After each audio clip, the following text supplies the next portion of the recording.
part 2 of the Bostwick massacre. If you'd like to hear part 1, please see the video description below where there will be a link, and I will also leave a link at the end of this video.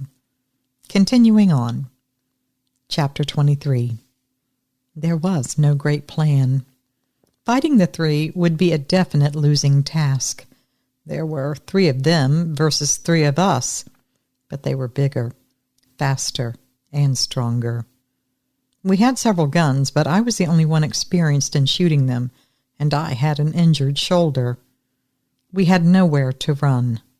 They were adept in the woods, and any direction we ran, they could catch us. Hiding would be hard out in the wilderness, as we didn't know where they lived or the routes they took. We could wait in the cabin, but for what? If they really wanted inside, it wouldn't be hard to eventually bust in. And who would we wait for? My parents knew we were going to be gone for around a week. That was the original plan.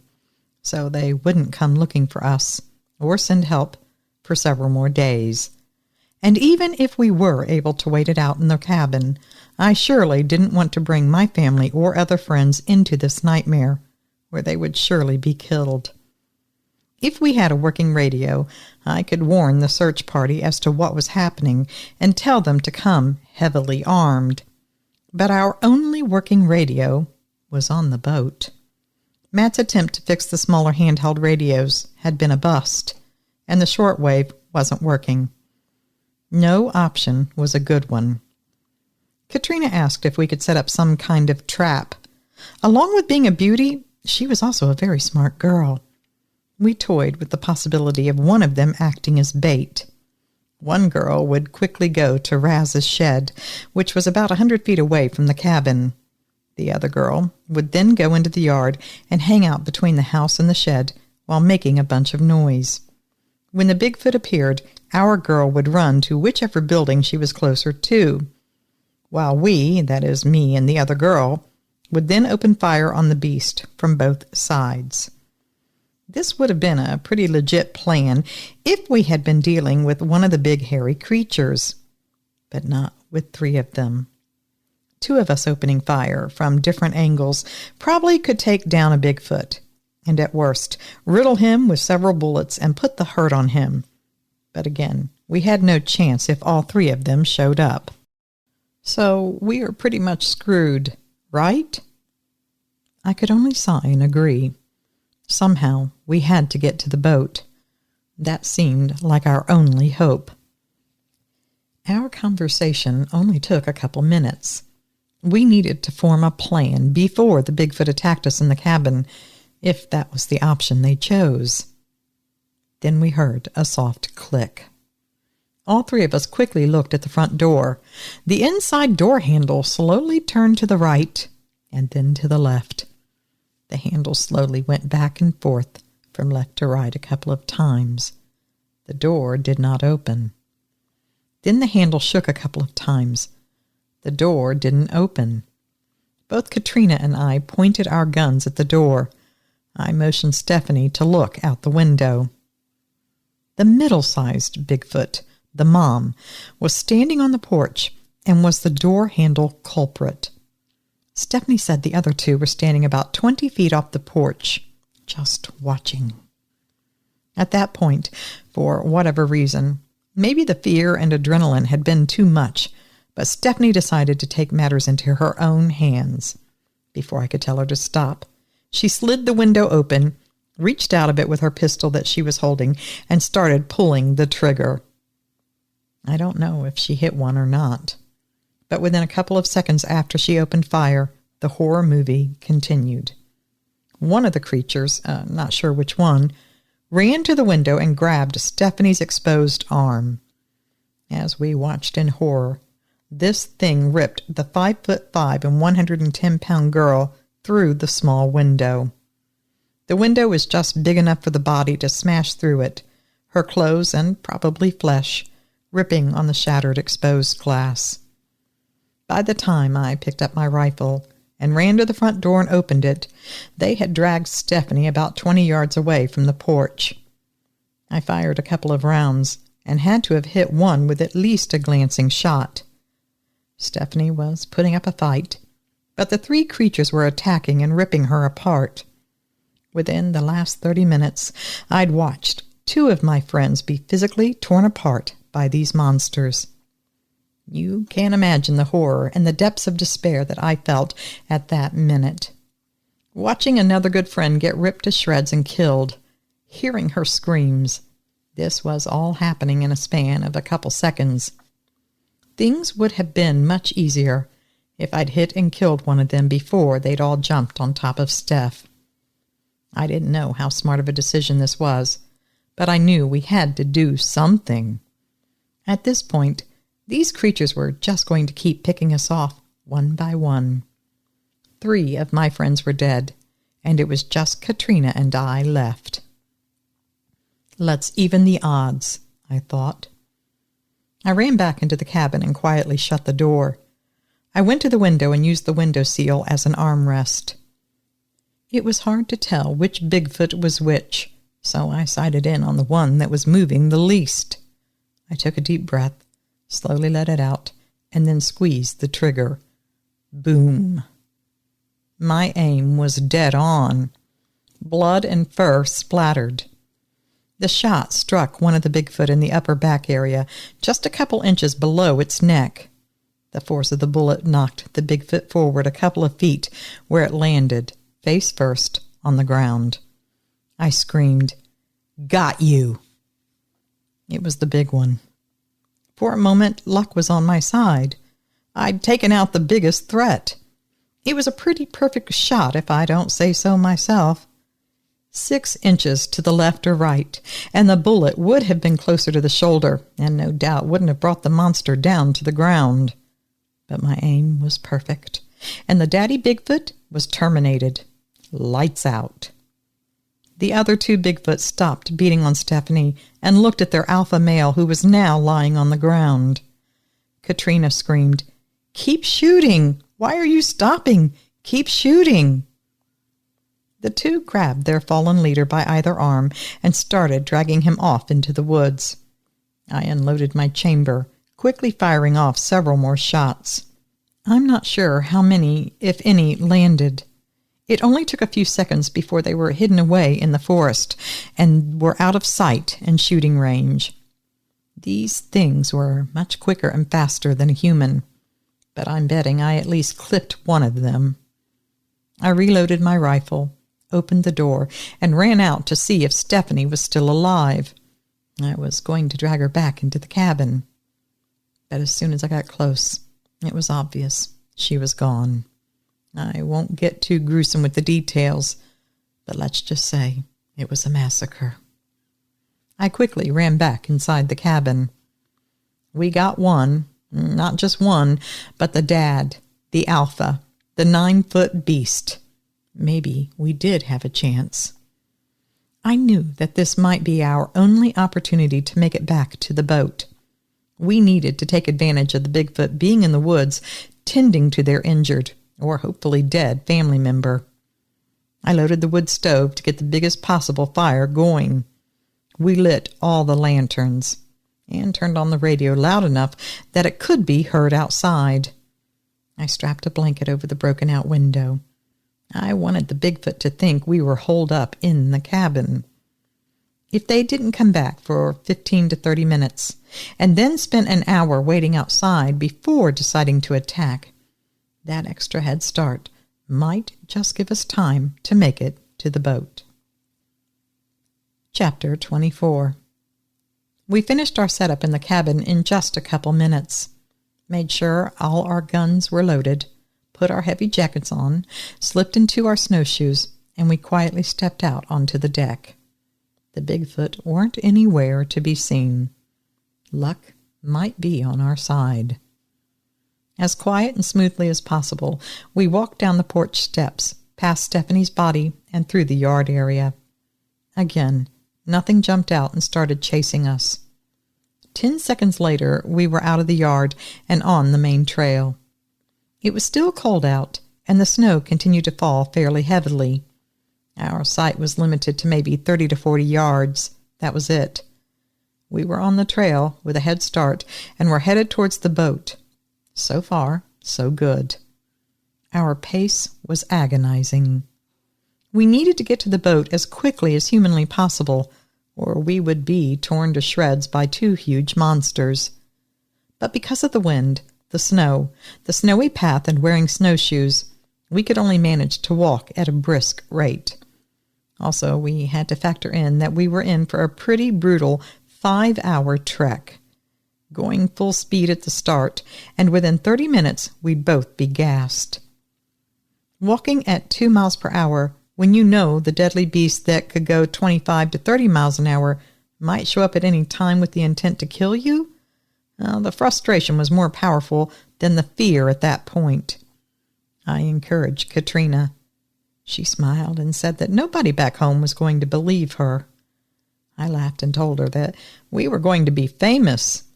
We'd make millions from book deals and appearing on TV.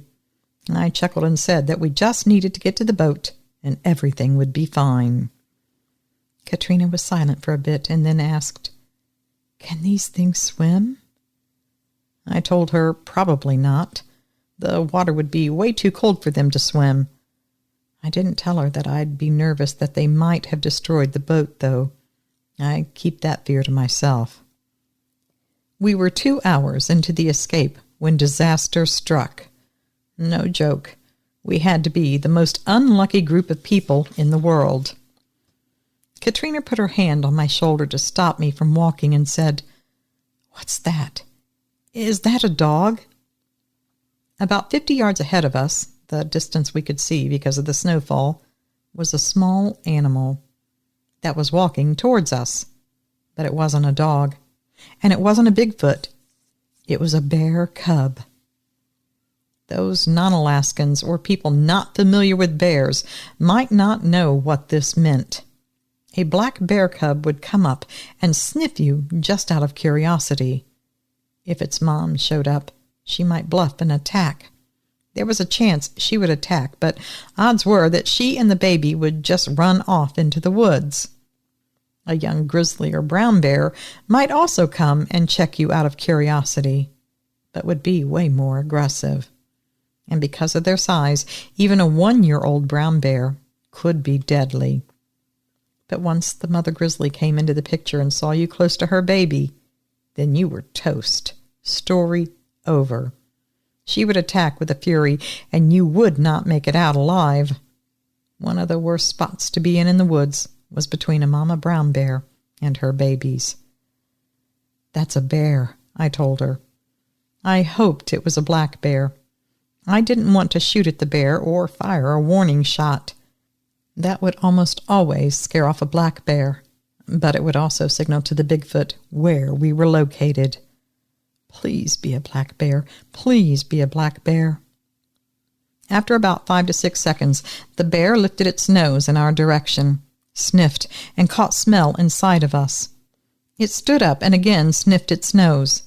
Even as a young one, while standing up, I'd guess his head was a good 5 feet in the air. "What do we do?" Katrina whispered. I honestly wasn't sure. Normally, we would wait and see what it did. Normally, I could fire a warning shot into the air and hope the noise scared it away. Normally, we could slowly backtrack and go in a different direction. But today wasn't normal. We had to go the exact direction this bear was, and every second we wasted was a second closer to the Bigfoot finding us. Our only hope was that the young bear would just ignore us and walk into the woods. And that's exactly what it did.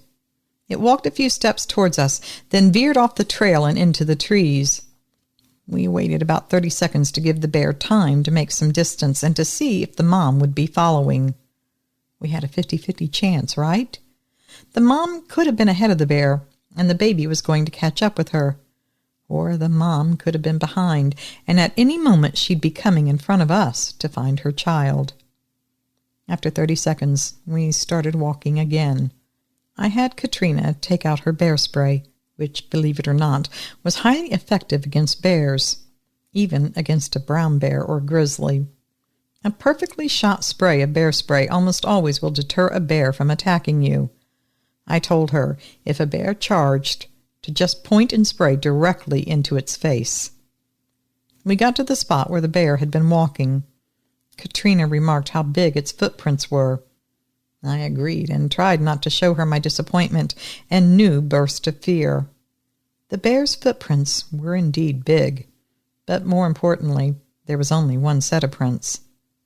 Because of the falling snow, anything that had walked on that area of the trail would have left obvious footprints. The entire walk to the spot was barren of other tracks. That meant that the mom was probably still on our right side. The bear had exited the trail on our left. We were no doubt in between the bear and her cub, and from the size of the tracks, they were no doubt grizzlies. Let's pick up the pace. We need to make up the time we just lost, I told Katrina. She agreed. Boat, here we come. We didn't have time to react to what happened next. We walked a couple steps when I heard a branch break and a loud grunt. Within a second, a large brown ball of fur sprung from the side of the trail and was on top of Katrina. I heard the noise, and before I even had time to turn my head around to see what was happening, the bear was on top of us. I couldn't just start firing as I didn't want to accidentally hit my girlfriend. My fight-or-flight instincts took over, and I made the wrong move of just jumping on the back of the bear. If I had stayed calm, cool, and collected, I would have stepped over to them, fell to a knee to get the proper angle, and then unloaded my pistol into the bear. The weight and momentum from my jump barely affected the bear at all. She just arched her shoulders and violently threw me off her back. I landed several feet away and rolled a couple times. Katrina was screaming as the bear bit down onto her skull, face first. I could hear the sounds of her skull cracking. Like an idiot, I had dropped my pistol when I landed on top of the bear. The couple of seconds it took to find and grab my pistol was just extra time for the bear to continue her assault on Katrina. The bear lifted my girlfriend into the air by her head and violently shook her back and forth. Blood sprayed everywhere. She stopped screaming. This time I reacted properly. I stood up, and while walking towards the giant bear, I unloaded my entire chamber into her side. The first couple rounds had little effect on the bear, but by the time shot 5 pounded into her side, she was definitely feeling the pain. The bear tossed Katrina's lifeless body to the side. It growled and lunged towards me. Usually this would have been lights out for me, but being freshly shot 5 times from my high-caliber pistol, the bear was in pain and was disoriented. I sidestepped and delivered my final shot into the bear's rib cage area. The bear was certainly hurting now, but was not dead. She moaned and growled and fell to the ground while violently thrashing around. I grabbed my rifle from the ground and quickly unloaded it into the bear.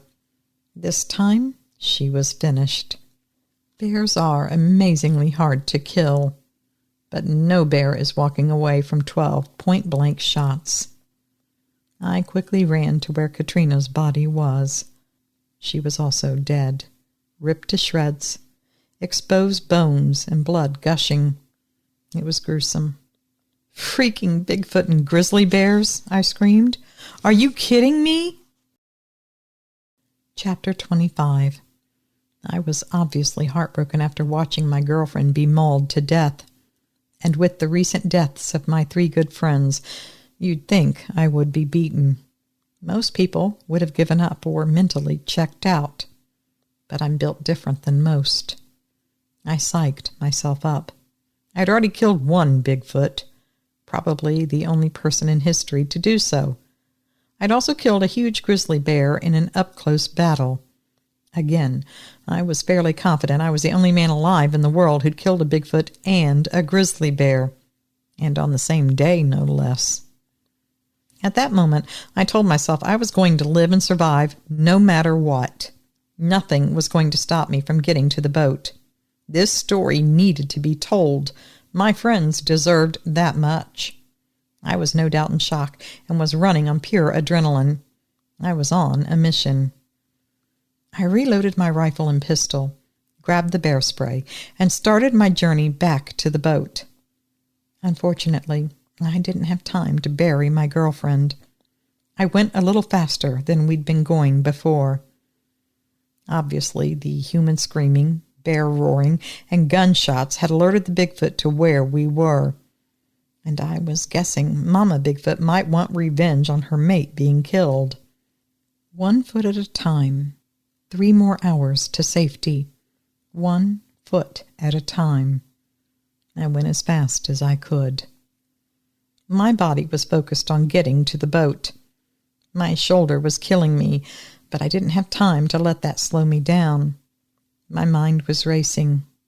Like I said, shock and adrenaline. Katrina was right. Nobody was going to believe my story. Imagine somebody telling you that they'd gone into the woods and over the course of 3 days, all their friends had been massacred by Bigfoots and grizzly bears. Even a Hollywood movie of the trip wouldn't fly. People would think it was too crazy to be true. A lot of people did believe in Bigfoot, mainly from the incredible video shot by Roger Patterson in 1967. The legendary Leonard Nimoy and In Search Of brought Bigfoot into all of our homes in 1977. But would people believe that the friendly mother Patty would be attacking and killing people? Probably not. Grizzly bear attack? Very believable. Bigfoot attack? Not so much. I wondered if I should just delete the Bigfoot part out and attribute all the attacks to a bear. But then, how would I explain the duffel bag that had the 2 heads in it? As smart and agile as a grizzly is, that bear wasn't chopping people's heads off. 1 foot in front of the other. Keep moving as fast as possible. My jog was uneventful for about 2 hours. Eventually, I had to slow down a bit, but I was still making pretty good time and getting very close to the dock. Then something hit me in the back.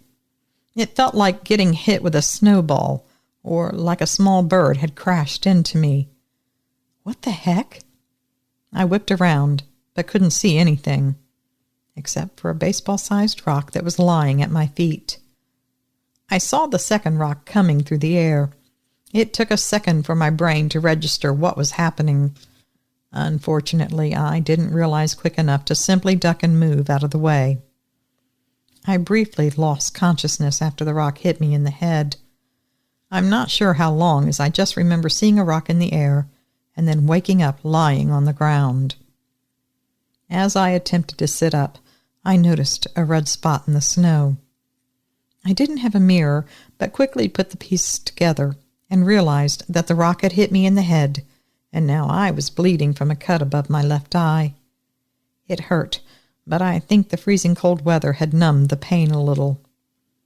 The movement made me dizzy, so I stopped trying to move and laid my head back down on the ground. That's when I heard the sound of footsteps, like a large animal running towards me. Boom, boom, boom, and heavy breathing. Oh, heck, the Bigfoots had found me. I only had a couple seconds to figure out how to respond. It was fairly common knowledge to play dead when attacked by a brown bear. If it's black, fight back. If it's brown, stay down. But what was the protocol when attacked by Sasquatch? I wasn't sure where my rifle was. I didn't have an option as the beast was quickly upon me. Chapter 26. I played dead. The smell was overwhelming. The animal was beside me, breathing very heavily and grunting. A sharp, searing, excruciating pain popped into my left leg as the Bigfoot dug his claws just above my knee. This playing dead game wasn't going to work if this monster started mauling me. It took everything I had not to scream in pain or to try and roll away in self-defense. I was going to have to fight back. I didn't have my rifle, but in one pocket I had my pistol, and in the pocket on the opposite side I had the bear spray. With my leg injured, my shoulder hurt, and bleeding from the head, I wasn't sure I could sit up and accurately take a good shot. I figured my best option was to first use the bear spray. I could quickly do a wide spray, and no doubt some of it would hit the beast in the face. Then, while it stopped the attack to deal with the severe burning, I'd be able to open fire with my pistol, and I needed to do it immediately before it swiped me with its powerful claw again. I simultaneously grabbed both items, the bear spray with my left hand, the pistol with my right. I sat up as fast as I could, saw a huge, thick mountain of reddish-brown fur, and pulled the trigger of bear spray. The creature let out a deep, guttural moan. The spray had gotten her in the face. Oh, did I mention it was the mama Bigfoot? This is when I noticed that she had visible breasts. Not sure why, in this moment of extreme trauma, that fact resonated in my little brain. But it did. This was the mama Bigfoot, who had fallen to her knees and was rubbing large handfuls of snow into her face and eyes. "This is for Katrina," I whispered, as I lifted my pistol and pointed it at the beast, which was only a couple feet away. Even at 8 feet tall and probably 500 pounds, she couldn't take being shot at such close range. My first shot was a direct hit to her chest. The blow knocked her backward onto the ground. I quickly leaned forward and crawled over to her. She was breathing heavily and moaning in pain. She turned her head, and we were face to face. We made eye contact for a couple of seconds. Honestly, it was more like looking into the eyes of another human as opposed to an animal. But this wasn't a sentimental moment or a made-for-TV event. I looked that killer beast in the eye just as long as it took for me to lift my pistol and shoot her in the forehead. Game over for her. The Bigfoot was dead. The bad news was that my eyes were now burning severely. While crawling over to her body, I'd apparently gone through some of the bear spray that was still lingering in the air. My eyes, nose, and mouth were now paying the price. I followed her lead and rubbed snow all over my face. It helped a little. It took a few minutes before I could start breathing normally again and regain my eyesight. They still stung like heck, and my face felt like I had a massive sunburn. But I was alive, and that was all that mattered. I took a quick inventory of my injuries. My leg was ripped to shreds and pouring out blood. I wrapped it tightly with a portion from my ripped shirt. It would later take more than 40 stitches to close that wound. The cut above my eye was dripping blood, but I didn't have a Band-Aid or anything to patch it up. That would eventually be another 10 stitches. My eyes and face were burnt from the bear spray. My shoulder hurt like heck, but I could ignore that pain for now. I could barely walk. I could barely see. But I knew one thing. I had to get to the boat. 1 foot at a time. I had to keep going. I grabbed the bear spray, my rifle, holstered my pistol, and started towards the dock. It took 2 hours to trek the final mile. With every step, I expected something to jump from the woods and attack me. At that point, I assumed a bobcat or wolverine would be next. Nothing would have surprised me. What else could happen? An alien attack? Chapter 27. My spirits rose as I continued to get closer and closer to the dock area. No more bears. No more Bigfoots. The trail area started to slowly open up, doubling in size, which I knew meant the dock was within a couple 100 yards. Holy crap, I thought. I'm actually going to make it. After everything that had happened the past couple of days, I couldn't believe I'd safely made it to the boat. By nightfall, I'd be back in civilization, safe and sound. The snow had even started to let up, which would make my boat ride a lot easier and safer. I rounded the final corner of the trail which led me to the edge of the beach. About 50 yards from the edge was the small dock. I stepped onto the sand and stopped and took it all in. There was the dock, and there was the oh-so-sweet and beautiful boat. It was an unbelievable feeling.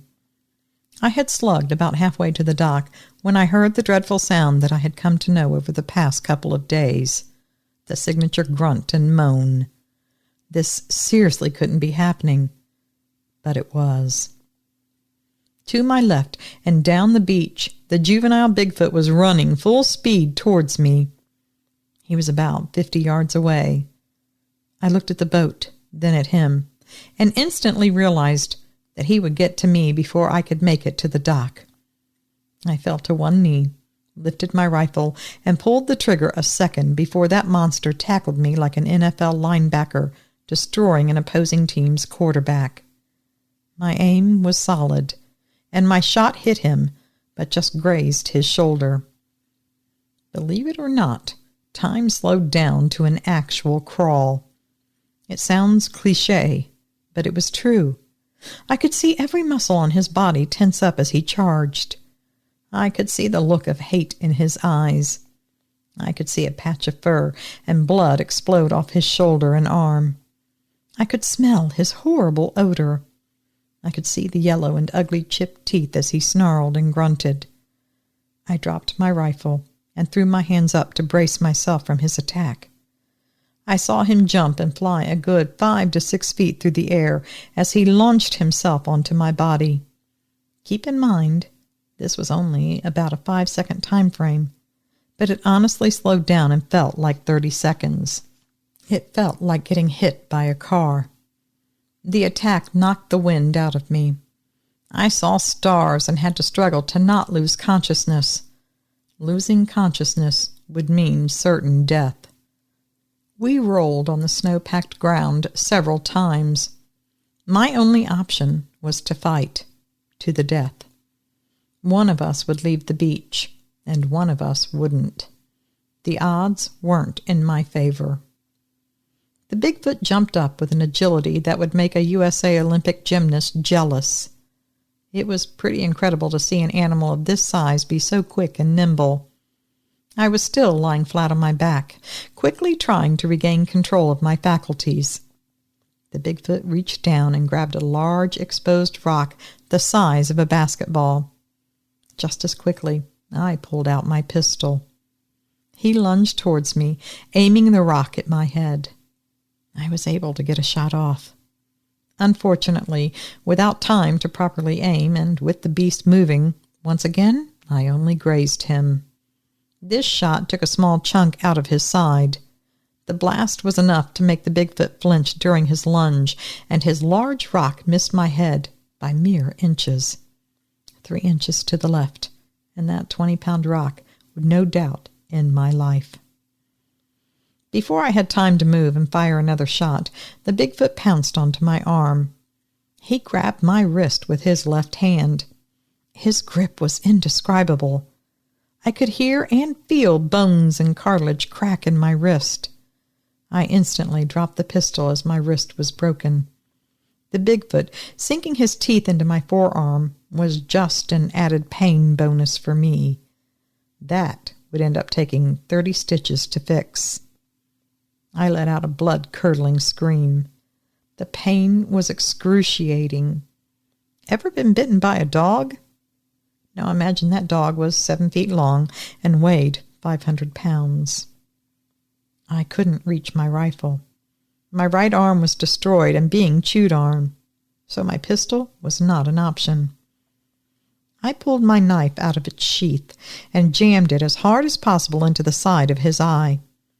Luckily, it worked. The Bigfoot stopped biting my arm and screamed in pain. The blade went a good 3 inches into his eye. I'd owned this basic hunting knife since I was 7 or 8 years old. My grandpa had given it to me as a Christmas present. Thanks, Grandpa. You saved my life without ever knowing it. I quickly rolled over and grabbed my pistol. The eye poke only gave me a couple of seconds of action time. As I secured my gun, the Bigfoot grabbed the side of my face and ripped. This removed most of my left ear and a portion of my scalp. That earned me another 50 stitches and almost complete lifetime loss of hearing in that ear. In my last moment of bravado, I had my John Wayne and Clint Eastwood scene.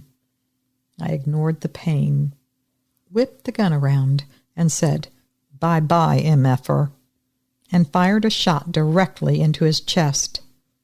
And just like that, I had apparently wiped out an entire Bigfoot family. Just call me the Bigfoot Slayer. I fell all the way over and just laid on my back and let the reality of everything that had happened flow through my brain. The Bigfoot was also on his back directly beside me. What a picture that would have made. This was before selfies were a thing, but it definitely would have gone viral today. I could only rest for a couple of minutes. My entire body was screaming in pain, and I was losing a lot of blood. I had wrapped my leg, but it was still seeping blood. The cut on my forehead was bleeding, and the new gashes to the side of my face and ear were draining blood. I knew there was a first aid kit on the boat, and hopefully some pain meds. I needed to get on the boat and head back to town. Once I got out a bit from the beach, maybe 15 to 30 minutes, I'd be able to radio for help. The end was finally near. This impossible-to-believe nightmare was finally coming to an end. I had no interest on being famous or making the news, but I wanted proof of what had happened. So I dragged the Bigfoot to the dock and pushed him into the back of the boat. In retrospect, this was probably not the brightest move. I was wiped out to my core, losing blood and drained of energy. So hauling a huge animal wasn't the smartest decision. The extra work just put me closer to death. I should have just cut its head off or even a hand. That would have been evidence enough. But I clearly wasn't thinking straight, so I pushed that big, heavy beast down the beach. Luckily, it was on a slight downhill angle, and drug him across the small dock, and then hoisted him into the boat. Luckily, there was a first aid kit and fresh water on the boat, so I did a halfway job of cleaning my wounds and wrapping all of them. Not a professional job, but enough to stop, or greatly slow down, the loss of blood. Aspirin was the strongest pain relief, so I swallowed a handful of them. There was a bottle of Crown Royal. I knew a few swigs of that would help with the pain, but I wanted to make sure that I sent out a radio call for help before I numbed my brain anymore. Luckily, the spare keys were easy to find, and the boat started right up. With the boat and engine warmed and my wounds attended to, I untied the boat from the dock and started my long journey home. There was only a light snowfall and very little wind. I had several hours of daylight left. For the first time in days, I felt like I had received a lucky break, and I was going to escape with my life. I tried not to think about Katrina, Matt, Rich, and Stephanie. I reached out the side window of the boat, stuck my arm out, and flipped off the island. And I tried to think what I was going to tell the families of all my friends. It took exactly 23 minutes until I was able to make contact with the Coast Guard. I told them what mountain area we had been at, and that we had been attacked by a grizzly bear and a family of Bigfoots, that everyone was dead. I gave them my location and the direction I was headed. I told them I was injured, but in good enough shape to drive the boat until reaching town. They told me the fastest way to reach me, and since there were no other survivors, it was for me to keep headed towards town, and they'd be able to intersect me in about an hour. Y'all ain't gonna believe what I've got in the back of the boat. See you boys in an hour. That was the last thing I told them. Chapter 28. After signing off, I cracked open the bottle of whiskey and took a long, deep swig from the bottle. The warm liquid instantly relaxed my entire body. The aspirin wasn't working. Every inch of my body was screaming in pain. I was only going to take a couple drinks of the whiskey, but each drink took a little bit of the pain away. Each drink seemed to numb my injured parts. Just one more, I said several times, until I started to slowly get dizzy and couldn't keep my eyes open. The last thing I remembered was thinking, I'll just close my eyes for 5 minutes and then get back on track. I was in the middle of the ocean with no land around, so I knew I wasn't in danger of hitting anything. And then I completely passed out. From the liquor on an empty stomach, and also from the stress of all that had happened, the adrenaline rush wearing off, and from all the blood loss. My body and mind just shut down, and I was out. Chapter 29. I woke up in a hospital room. My dad was sleeping in a chair beside my bed. It only took a couple seconds to realize where I was. The shocker came when my father woke up and told me the date and the extent of my injuries. He told me that the Coast Guard rescue boat had found me completely passed out and lying on the floor of the boat.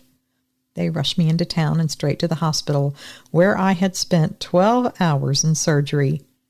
My injuries were so bad that the doctors had put me into a medically induced coma, which I had just woken up from 48 hours later.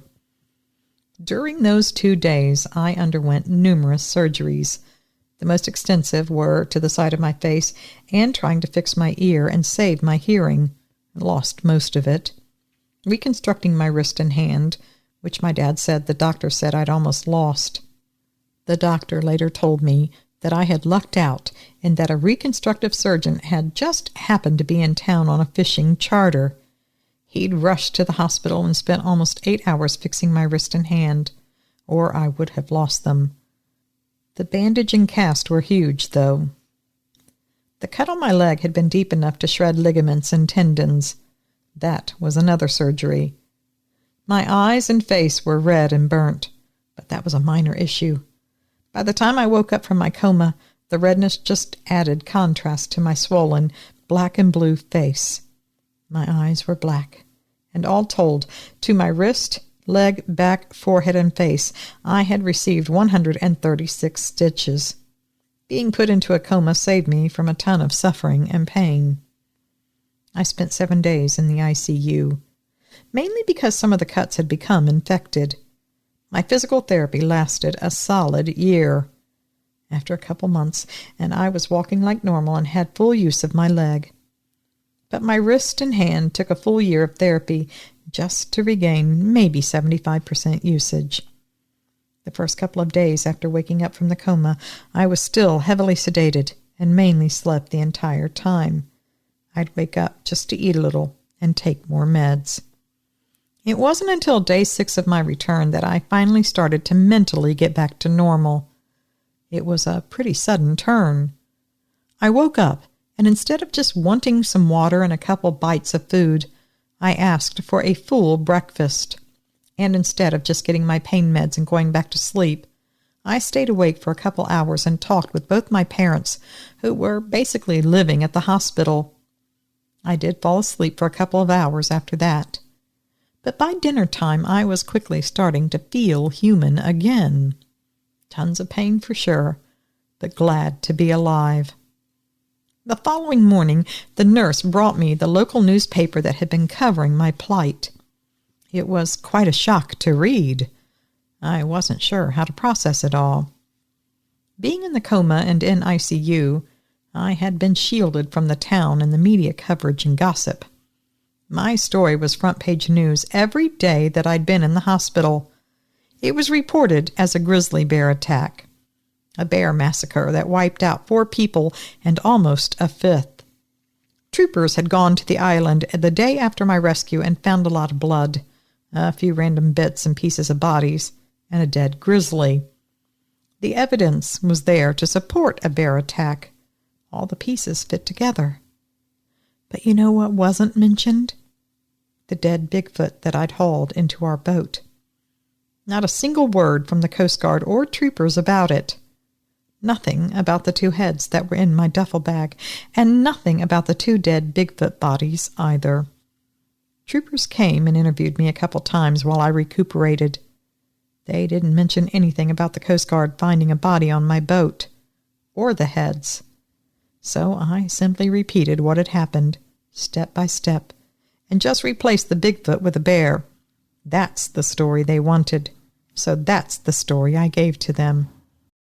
I think if I had said it was a Bigfoot attack, they'd think I was crazy. Or worse, they might think I had something to do with the deaths. Changing it all to a bear attack made the most sense. And while the story made statewide news, and probably even some regional coverage, can you imagine what would have happened if the one surviving victim had claimed it was a Bigfoot attack and that he'd killed 3 of them? Every news station across the world would have sent reporters to my small little town. And I knew it would turn into a madhouse that I'd have to live in the rest of my life. A bear attack, and I'm a victim who survived. People would eventually forget and move on. But a Bigfoot battle? That crap would follow me for life. So I went with the bear attack angle, which was technically true as we did suffer one bear attack. I went with Rich's parents when law enforcement released their boat back to them. I asked the officer we talked with what happened to anything I'd brought back. He said that everything should still be in the boat. Since it wasn't a criminal case, they didn't need to keep anything. I asked if there was any type of animal in the back of the boat when they found me. He said there wasn't anything. There was a bit of blood, but that wasn't unusual in the back of a boat. Lots of fishermen and trappers' boats had dried blood stains. He was giving me no indication if they'd found a Bigfoot or not, so I gave a soft chuckle and said, "No Bigfoot body?"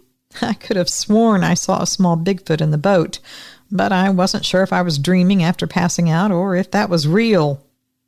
He just smiled and shook his head no. "No, son, there was no Bigfoot in the boat. I think we would have noticed that." But what about the Coast Guard? I'm not embarrassed to admit that I passed out and chose an uncomplicated life. I could have raised a fuss. I could have went to our local base and confronted somebody and demanded answers from them.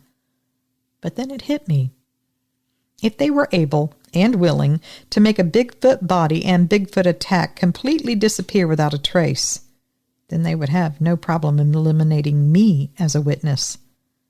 I didn't want to have to look over my shoulder for the rest of my life, so I kept my mouth shut. And that was that. To this day, I'm still not sure, one way or the other. Was the Bigfoot not dead? And he'd woken up while I was passed out and jumped in the water and swam back to his home? Or was he dead and the Coast Guard confiscated the body? Either a couple guys wanted to take it home as a trophy, or the old government conspiracy theory was actually true. The men in black taking care of things. They didn't want a Bigfoot story to get out and bring havoc to our town and area, so they kept the body and did whatever governmental agencies do with Bigfoot bodies and UFOs. Maybe that body was currently sitting at Area 51 in Nevada. Who knows? Chapter 30. Too much time has passed now to ever find out the real truth. A lot of people involved with the rescue and initial investigation are dead or have moved on, and the ones alive or still living locally, well, you know how stories change over decades of time. I'd like to think that the Bigfoot wasn't dead and that he jumped in the water and swam to the closest island, where he still lives today. But who knows? Heck, I might even have dreamed or imagined the part where I dragged him down to the dock and put him in the boat. I was pretty out of it. Until today, my wife was the only person I've shared my story with, and even she isn't completely sold on my Bigfoot story. I suppose that unless you were at the mountain and experienced the things that I had lived through, it would be pretty hard for anybody to believe my tale. If I could go back to the final few minutes before leaving the island, I would have just cut off one of the Bigfoot's fingers, and then at some point, decades later, maybe share my story and have the finger analyzed by scientists. Imagine how that would have affected civilization. A finger from an unknown species with unknown DNA. Heck, maybe Spock would have done a documentary on me. All right, my Sasquatch. There you have it, the end of part 2 and the final end of the Bostwick massacre. Now, again, this was read directly with the author's permission from a book titled The Big Book of Bigfoot, written by Brad Grogan.